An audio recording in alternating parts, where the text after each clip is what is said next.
I don't feel I'm awake. I feel like I'm in a dream, being here.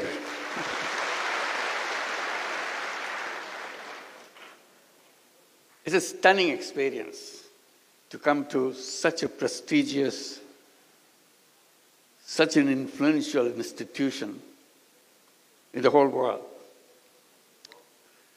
I admired from a distance. In the past, whenever I came, I tried to get a glimpse of Al-Azhar. I just came through just watching from a distance. I didn't dare to enter. I was not familiar where to go. Today you bring me in. I'm here with the students and the faculty and the friends. It's an amazing experience, a lifetime experience for me.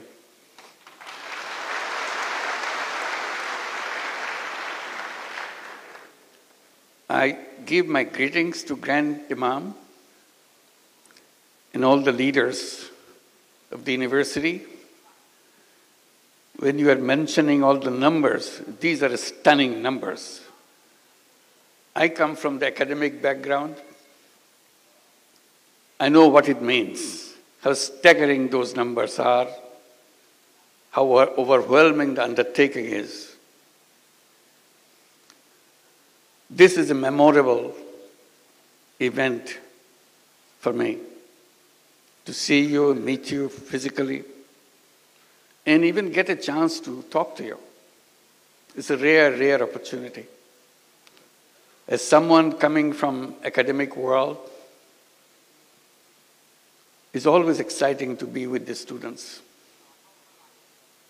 That's what we do, that's what we live for. And my greetings to all of you, all the students of Al-Azhar who are present here, who are outside, those staggering number of students and faculties all over the world. And among them, there are Bangladeshi students, pretty large number too. Can I see you with the Bangladeshi students? Will you please stand up to see? Wow, these are all Bangladeshi students. I should. Thank you. Thank you, thank you. তাহলে তো বাংলায় কথা বললেই হয় সব। অসংখ্য ধন্যবাদ। Thank you. অপূর্ব সৌভাগ্য আমাদের সবার, আপনাদের সবার সঙ্গে দেখা হলো আজকে।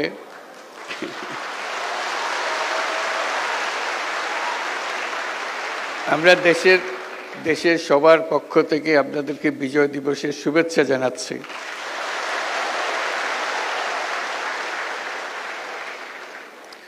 আমি ইংরেজিতেই বলি, অন্যরা বুঝতে পারবে না বলে, আপনারা তো বুঝতে পারবেন।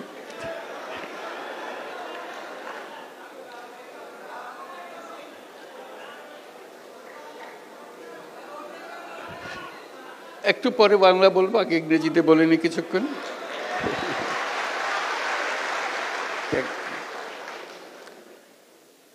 It's a wonderful feeling that you could accommodate so many students. I hope more and more students from Bangladesh could come here, and more opportunities will be available to you, because you change the world. Coming to Al-Azhar gives you the perspective, give you the knowledge, give you the willingness to do things which is good for humanity, not only in Bangladesh, globally. So that's your role. You are not limited to a particular country. You are limited for your service is for the whole world, for all humanity. I have to catch a flight right after this, so I have to be brief, and I'll try to share my experiences, what I did as a teacher, what I was trying to do, because this opportunity to interact with the students give me this opportunity to share what my efforts were, initiatives were. My experience in the University of Chittagong began 53 years back, as Bangladesh became just independent country at that time. I came back from the United States where I was teaching.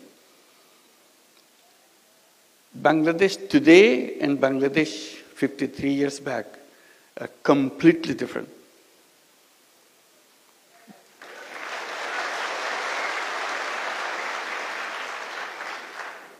Bangladesh was the poorest country in the world. That was its title.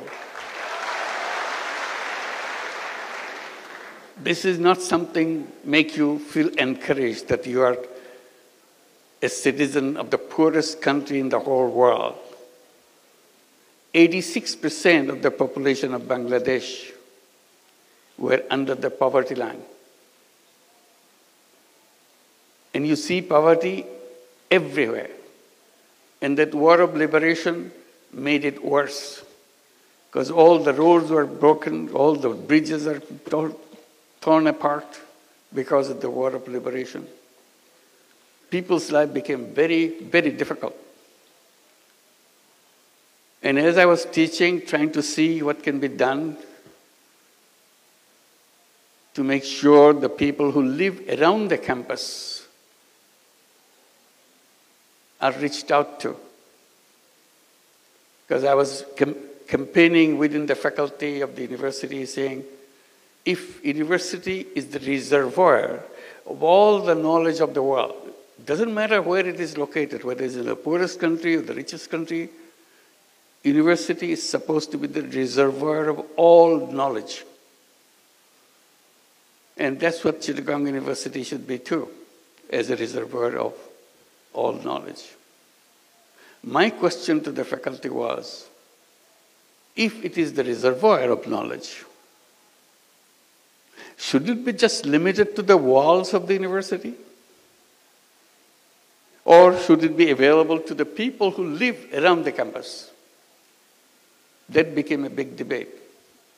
And I was campaigning that knowledge is no good if it is not useful for people.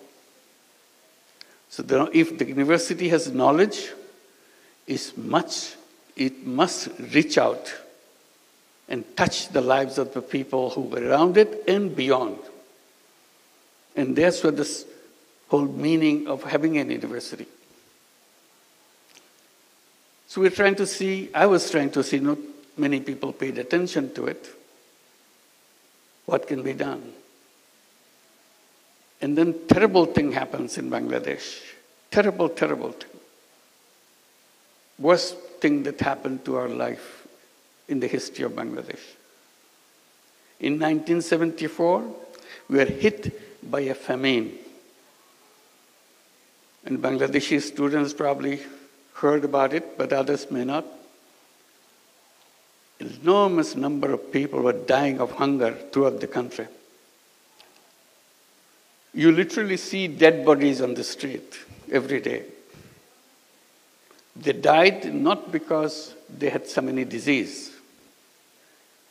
They died because they couldn't eat. They didn't have enough to eat. And dying by hunger is the most painful way to die. Death approaches very slowly. The day you die, the moment you die, you cannot distinguish, nobody can distinguish at what point you are alive, at what point you are dead. It's a very slow-moving process. And suddenly, it shocked everybody. That is death by hunger, massive number of people in Bangladesh. And that hit us too in the university. So one of the things I was trying to do, if shortage of food is the problem, people couldn't eat. All I can do, at least try to help the village next door to the university campus do not have shortage of food. So my first effort was to make sure there is no shortage of food in one village which is next to the university campus. So I did lots of different things. Then I saw no matter what I did, there's still a large number of poor people in the village who couldn't afford to buy that food, even if they had the food in the village. So I was trying to see how do you do that. One traditional way, give them charity, give them some money so that they'll get some food. And I was wondering whether there's a good way to do that, because religions, most of the religions say that, give charity to the people for good reasons. But I was kind of hesitant, because this is something which doesn't lead to the solution. It only perpetuates the problem. So I kind of took a different decision that I don't want to go by that route. It's a good one, but I don't want to pursue that road. I was looking for something which can be sustainable. Opportunity came, some of experience of interaction with a villager, a village woman. And she was explaining how she survives in a daily way. But in her survival process, she had to borrow money from someone to make some stool. And then the lender, which is the trader, gets all those stools to himself and sells in the market. And he gives the lowest possible price for those stools that the women made for. So she was totally cheated out of the whole deal. So she remains poor, but she struggles hard to make sure she gets a meal next morning or next day. The reason she didn't have the money to buy bamboo, which goes into the stool. I asked her, how much does a bamboo cost? So she borrowed the money from the trader. She said maybe about 50 cents, US dollar wise, or maybe a little more if you are looking for a good quality. I said, what if somebody gave you that 50 cents as a loan, can you pay it back? I said, of course I can pay it back, because I pay him much more than that. So paying you back is no big deal. I thought about it. Should I give her the 50 cents and let her be free from the moneylender, trader? Or she should continue the same relationship and see what happens. So I didn't give her the money. But I thought about it. Next morning I came back to her. I said, okay, I'll give you the money. The deal is you'll return the money to me once your business is done, and then you can borrow more. So this was the start of something that I continued, because I was so excited that she really paid it back, and I gave her money back again. So I told the villagers, in the meantime I became very familiar with the village women and village people. I said, if you need money, come to me. I'll give you the money. This is in a circumstances, in an environment where money lenders will give you money, and for that money you have to give away everything. Still your money is not paid back. That's what the money lending practices in Bangladesh and many other countries is all about. Here I am, I'm not talking about taking away everything. I'm just asking for the money to be back, that's all. Whatever I gave is returned to me. People thought, oh, it's so easy. So it became very popular. The more popular it gets, more excited I get. Because it helped people. They started doing things and paying me back. Then I thought, this is not my job. I'm a teacher. Why should I lend money to people? This is the job of the bank. So there are several bank branches in the campus. So I went to the bank branch that I'm more familiar with. I told him, why don't you do that? He told me, no, banks don't lend money to poor people. That's not their job. I said, what is your job? He said, lend money to people who need money, lots of money. I said, that's very funny. You want to give lots of money, but you don't want to give little money. He said, that's banking. I said, that's wrong. That's wrong banking. So I kept summarizing that principle of banking. I still do all the time. It's a very strange principle of banking. The banking principle is very simple. It says the more you have, the more you get. If you have nothing, you get nothing. I said, that's very strange. You have the whole banking structure in the whole world on that principle? It is like that. Still, it's all over the world. I said, banking system is wrong. The first time I became very bold, I started saying banking system is wrong. How should you fix it? I said, very simple. You reverse your principle. The new principle would be the less you have, the more attention you get. If you have more, you have to wait. All bankers laugh at me. That's not banking. I said, that is the banking. If banking has any meaning, it has to touch the life of the people. And touching the life of the people begins by accepting that principle. The less you have, more attention you get. Then bankers said, oh, it will not work. No matter what principle is, but it sounds good, but it will not work. Poor people will never pay back. Then I raised a simple question. How do you know?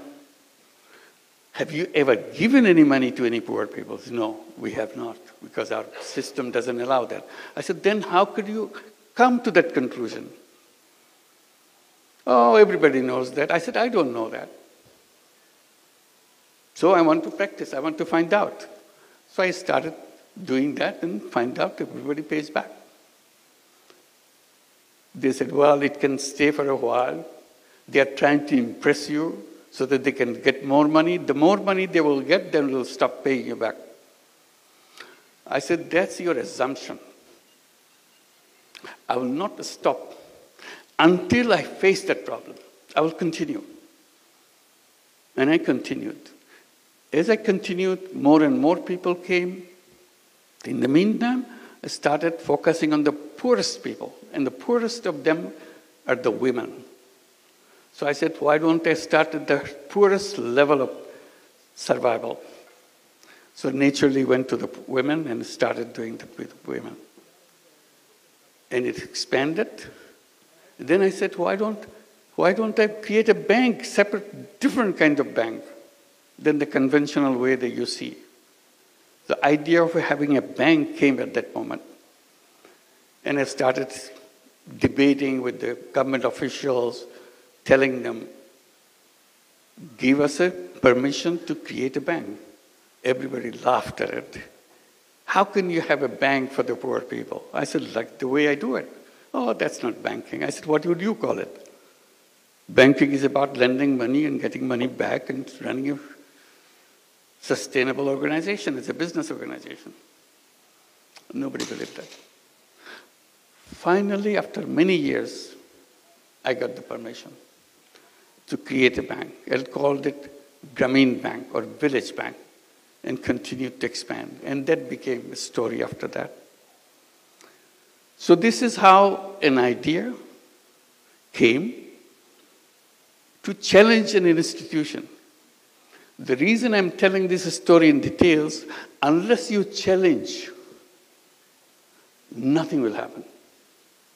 The world will remain the way it is. It is the young people, it is the students who can see things more clearly because they are still looking for things. And that's what you are. Looking for things to do. Looking for changing people's life. Looking for changing the whole world. If you stay where you are, repeating the same thing over and over again, world will remain where it is. And then I came with the idea that I started telling about. I said, not only you challenge, you dream, you imagine. Imagination is a big power. That's very funny. It doesn't cost you anything to imagine.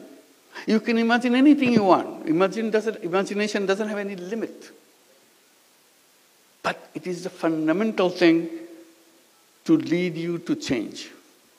If you don't imagine, it will never happen. It's a very funny thing. If you don't imagine, it will never happen. But if you imagine, it has a big chance of happening. So I encourage everybody, all my students, people that I meet, make imagination. Imagine things. Things which are absolutely impossible. Imagine that. And if you keep on imagining, it will happen. So while I do the thing, Grameen Bank, and people say it will work in Bangladesh, it will not work anyplace else, it started spreading in other countries. It even came to Egypt. We started some programs in Egypt. Many microcredit programs are introduced. It went to many other countries in Asia. The funny thing is, it was introduced in the United States. In 2008, we set up a program called Grameen America. It started in Jackson Heights, New York. Everybody said, no, this is not Bangladesh. We don't have poor people in the United States. You are making us feel like we are some kind of fools. I said, no, you're not fools. You're very smart people. But you don't realize that you have poor people. Because you keep claiming that you don't have poor people. You are the richest country in the world, quote unquote, richest country in the world. That doesn't mean you don't have poor people. Oh, no, we don't have poor people. It's a rich country. I said, yes. Then I asked the question, do you have welfare program in your country? Oh, yes, it's a very rich program. We have lots of people. We take care of all the people. We give them monthly check every month so that they can buy their whatever their family needs are, so that they can take care of themselves, their children. A check every month, welfare check. I said, you know what? Every family, every person that you are giving a welfare check is a poor person by your own recognition, because they cannot afford to maintain their life on them by themselves. So you are giving them money from the state. They are poor, but you are claiming they are not poor. You are hiding poverty. Anyway, this debate went on, but in the meantime, Grameen America started expanding. Now it works in 35 cities in the United States. It lends out about $2 billion a year. In a couple of years' time, they will be distributing $3 billion and $4 billion. This is the path it is took. And the amazing thing, repayment rate is absolutely near 100%. Never changed. So you challenge something, and people say it cannot work. Okay, it can work in Bangladesh. Bangladesh is a funny country. Anything can go. But it will not happen in any other countries. Now it's all over the world.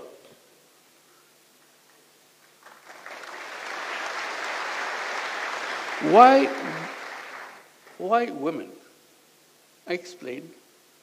And I said, women are not only poor in terms of income, they are also poor in health. If you are poor, you are always poor in health. If you are a poor woman, then all the diseases of the world is heading for you. That's the situation of poor women. So along with microcredit, all the loans that we give, savings that we take,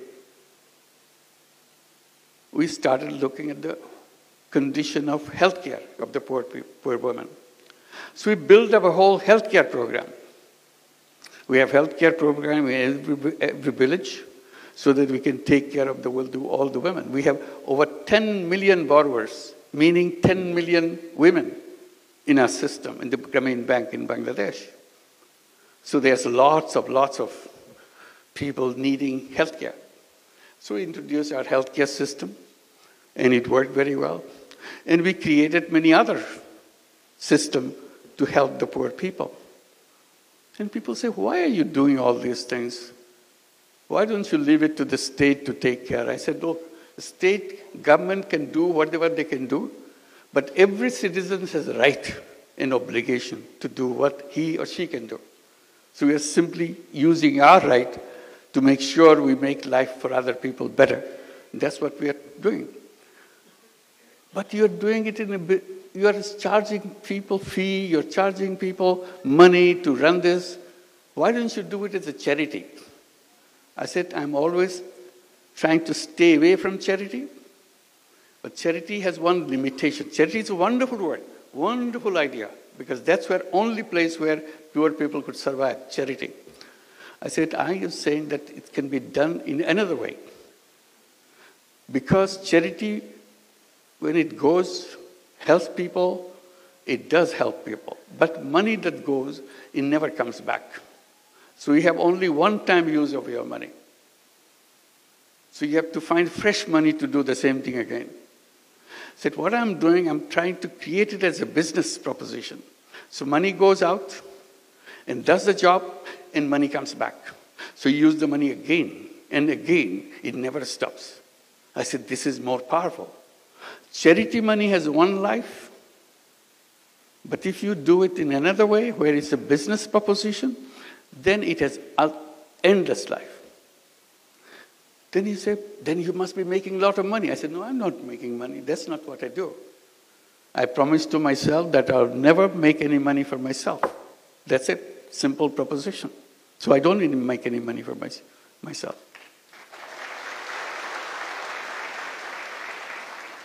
Then why are you doing like this? This is not a business then. I said, it is a business. See, we're conflicting. In our classroom, we are told, if you are in a business, you have to make money. And the best sign of a good business is to make the profit as high as possible. Profit maximization principle. See, I got stuck with this now. Profit maximization principle. I said, well, that may be the one kind of business, but there are other kind of business. Oh, in our books, there is no other kind of business. There's only one kind of business. To profit maximizing. To maximize profit. I said, if you have only one kind of principle, then this is something missing. There should be in your textbook another kind of business. Business to solve problem of the people without making any money for yourself. Oh, we never heard of this because you never did that. I said, I'm doing it, I like it. They started a debate. Can this be a business? I said, of course it's a business. Business means you sell something, you produce something, sell something, and get your money back and have a surplus. In my business, there's a surplus. There's no question about it. But I don't want to take it myself. That's the only thing. The rest of it's the same. Why didn't you want to take money for yourself? I said, that's my decision. That's all. You don't question that. If you like it, you should do it too. It's fun to do that. It's a big controversy in economics classes and conferences, debate, can this be a business? I'm saying this is a business as anything else. So finally I have to give it a name. I started calling it social business. Defining as a business to solve problem without financially benefiting by yourself. So surplus stays with the business and expands the business. We took this principle and expanded, creating many, many other businesses. And funny thing, we came up with an idea. Well, government was giving licenses to telephone services, but in Bangladesh, in many countries, I'm sure Egypt did the same thing. At one point of time, very few people had telephones. It was a government service and very inefficient. Maybe 100,000, maybe something like that. That's the total number of telephones in the whole country. So that's when the mobile telephone idea came, and it's got introduced in other countries. Bangladesh wanted to give licenses for setting up mobile telephone companies.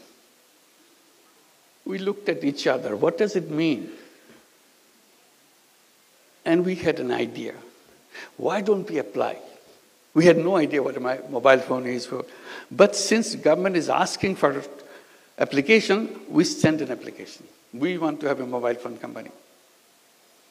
Everybody asked, why do you want to have a mobile phone company? You are just lending money to poor people, that's all. Mobile phone company, mobile phone is for the rich people. Very rich people. Because at that time it's very expensive when it came. So I said, well, we have an idea. We want to bring telephone in the hands of poor women. Again, a shocking experience. Why poor women? What do they do with the telephone? I said, we'll figure that out. We explained. Government was not happy with our application. They said, why do you want to give money to poor women? Telephone to poor women. I said, it's not for her to send messages or start it. At that time, there's no messages, just calling. Just calling each other. They're not calling anybody. They will allow the rich people in the village to use their telephone and charge a person heavy price. Because that's the first time telephone came, everybody wants to make a telephone call, she will make money. So why should I give it to rich people? I give it to the poor people. The privilege of having the telephone company. So we want to do that. So we created a telephone company called Grameen Phone.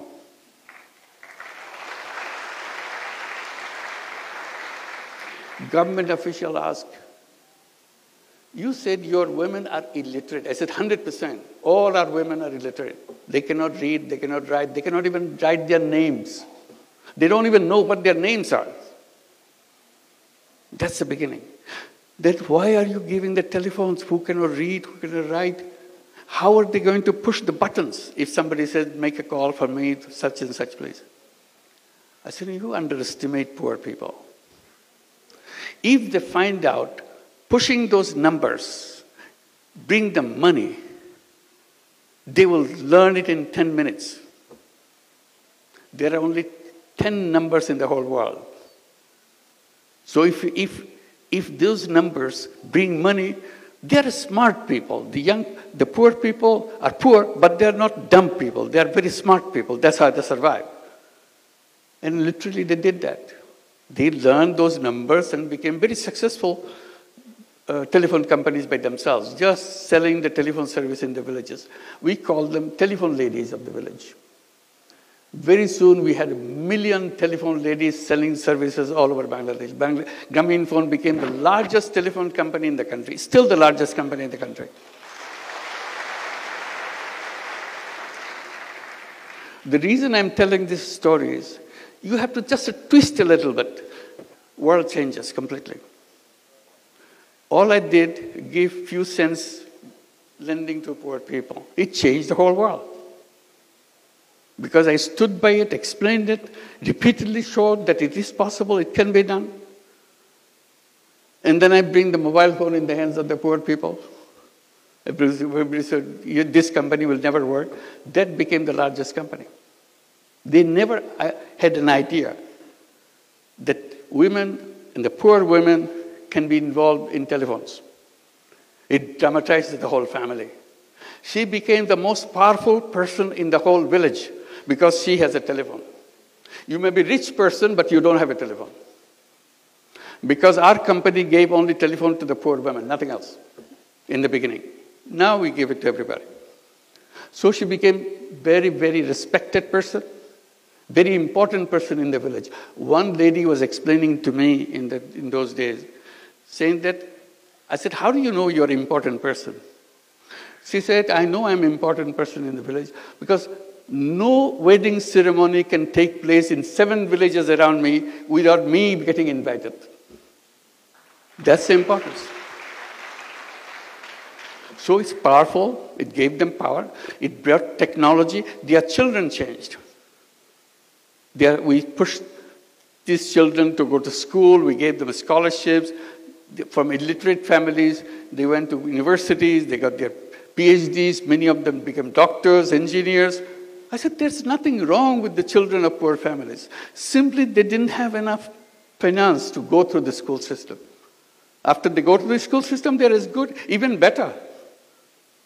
They're topping the class. So it's about perception, how you look at the world, what you want to do with the world. So now I talk about creating a new world. I call it world of 3 zeros.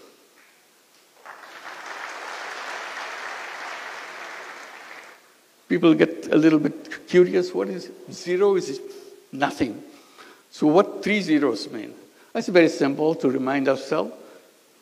Zero net carbon emission, because we cannot survive unless we achieve that. Zero net carbon emission. Zero wealth concentration. You know, our countries move forward, like Bangladesh has moved forward in the last 53 years. But where did all this money come? Where did it go? It went to the several people, several families in the country. Bulk of the people is still at the bottom. Their conditions slightly improved, but not what the richest people in the country is. All the wealth goes in one direction. In every system, in every country, wealth gets concentrated in the hands of 10%, 12% of the population of the country, and the rest is still struggling. So I said, that's not right. So we have to address this question of wealth concentration. That's where the social business comes. If you introduce social businesses, there is no wealth concentration because money is not going to one place. Money is just circulating, and you are not taking any part of the profit that you make. So I said the future of the world is having more and more social businesses. Everybody says, social business is a funny concept, it will not go anywhere. Then we see big companies like Danone, like Uniqlo, they are becoming, Uniqlo is a big company in Japan, Danone is the biggest company in France. They became interested in social business. So we started having joint ventures of social business with big companies, addressing the problems of the poor people, because company doesn't want to make money for itself. It is only interested in solving problems. So now the social business idea is spreading. We have many, many centers at the universities. They have social business centers teaching what the social business is, challenging the whole economic system, whole economic framework. I said the root cause of all the problem that we created in the world is what we have designed as called economics, which is a profit maximizing system. I said that world will always be a world which will destroy itself. I said the civilization that we have created now is a self-destructive civilization. It will destroy itself. Nobody can save it. I repeat, this civilization is a self-destructive civilization. Either we'll be hit by all the problems we created, the environment and the climate will kill us, or wealth concentration will kill us. All the wealth will go to a few people on the top. The rest of the people will not have nothing. So that society is not tenable. Unless you are sharing the world, society cannot function. And the last one is zero unemployment. That's very interesting. It came because of my experience with microcredit. I said all human beings are born as entrepreneurs, not job seekers. But the economics teaches us, get ready, get a good degree, get a good education, get to the best university, so that you get a best job. I said job is a wrong idea, absolutely wrong idea.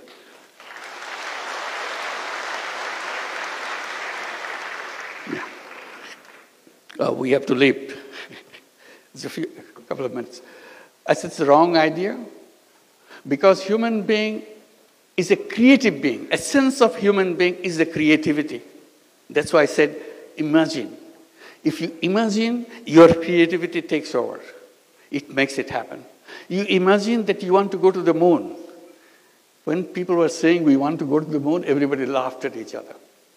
Such a funny idea, human being going to the moon. You couldn't be funnier than that. But it's a dream. When you have a dream, you make it happen. And they made it happen. Now, lots of other dreams are coming up. What is your dream? The best thing any education institution gives to the students is to make him or make her capable of dreaming. If an institution is not inculcating that quality in young people, that institution is not an academic institution. It doesn't serve the whole purpose of being an academic institution, inspiring young people to dream the things that you would like to see.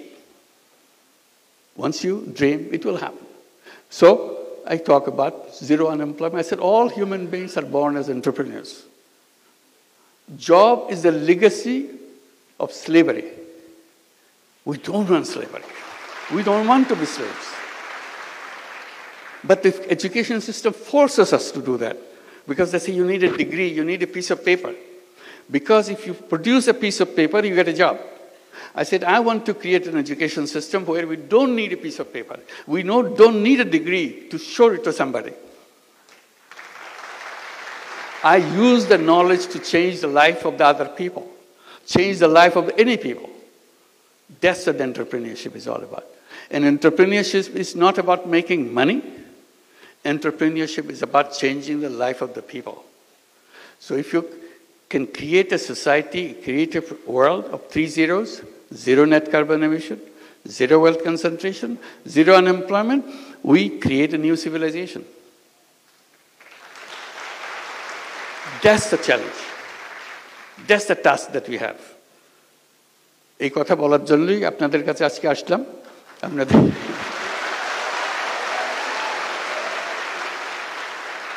আজকে তাড়াহুড়া করে চলে যেতে হচ্ছে, ভবিষ্যতে আবার দেখা হলে সময় নিয়ে কথা বলবো। আজকে কথা আজখানেই শেষ করি। সবাইকে অসংখ্য ধন্যবাদ। আশা করি যোগাযোগ রাখবেন, আরও বাংলাদেশ থেকে আরও আপনাদের বন্ধুদের নিয়ে আসতে পারেন কিনা দেখেন। আশা করি এটার দেশের পক্ষে অসংখ্য ধন্যবাদ। Thank you very much for all. Thanks a lot.